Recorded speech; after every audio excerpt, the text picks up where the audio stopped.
Hello everybody, I hope you're doing well today. Today I'm doing a candle review of Bath & Body Works White Barn's Peppered Plum. This is 14.5 ounce 3-wick candle. I am excited to announce that this has passed tests and is available in White Barn stores now. I have not yet confirmed if these are available in Bath & Body Works stores, so let me know in the comments below if you have seen them. The fragrance notes are sweet plum, fresh saffron spice, and black peppercorn. The first thing I'll say about this is don't be put off by the name Peppered Plum. When I first heard Peppered Plum, I immediately think this is going to be a spicy, masculine, even cologne type scent, and I was a little put off by that. Luckily, the name is misleading in this case, and I get a sophisticated sweet plum and a warm, earthy saffron. Those are the two dominant notes I get while burning. That plum and saffron really come through.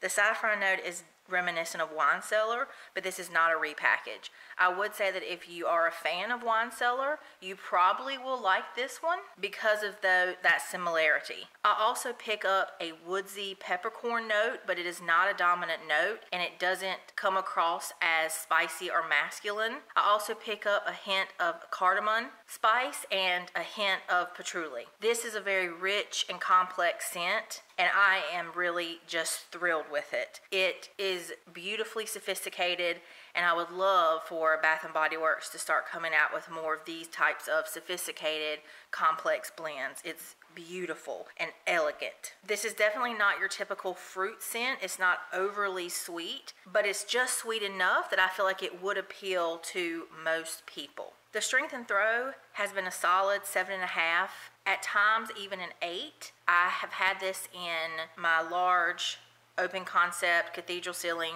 combined kitchen and living room space where I burn most of my candles, and it has filled that space very nicely. I feel like a 7.5, 8 is really like the perfect strength and throw because you really get the amount of scent that you want. It will fill your space, but it's not too much and doesn't make you cough or choke, and it wouldn't be necessarily off-putting to guests. As far as the burn, this one is not quick to pull out and the wicks have struggled. As you can see, there is a little bit, or quite a bit I should say, of residue on the sides, and then you can actually see the residue here as well. The first 3 burns were great. It was a little slow to pull out, but it did still pull out and it burned nicely. The middle of the candle, as you can see here by the residue, struggled. I never had to cotton ball, but I didn't trim the wicks at all, and I would say that they were struggling wicks.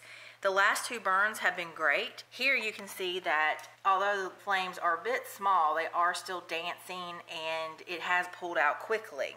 So just keep that in mind when you buy this candle. I would not trim the wicks past the 2nd burn, maybe even the 3rd, and if you do, make sure to just barely trim off the very top. You do not want to over trim these wicks or you will get puny wicks. I would say 95% guarantee. Because even when I didn't trim the wicks, the entirety of the middle of the candle, as you can see, it did struggle and I have that residue. Otherwise, the candle performance has been great. The struggling wicks did not affect the strength or throw. I could still smell the candle every time.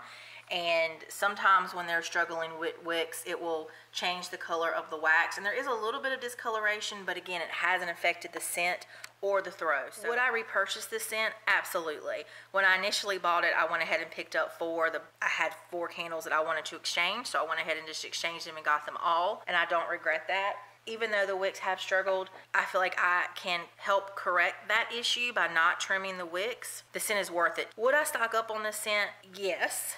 In the fact that I already have 4 in my possession, including this one. Most likely I will keep what I have. I don't know that I would necessarily buy any more. I would like to burn this candle again once the cooler weather has turned and it is actually fall, and then have one for next year in case they don't bring this candle back out. For me, overall, this candle is a winner.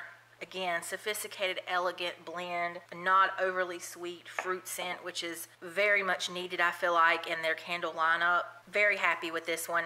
If you like sophisticated, elegant, conceptual type scents, and especially if you like a plum scent, which we don't often get, I would highly recommend this candle. Again, my one cautionary note is to be careful about the wicks.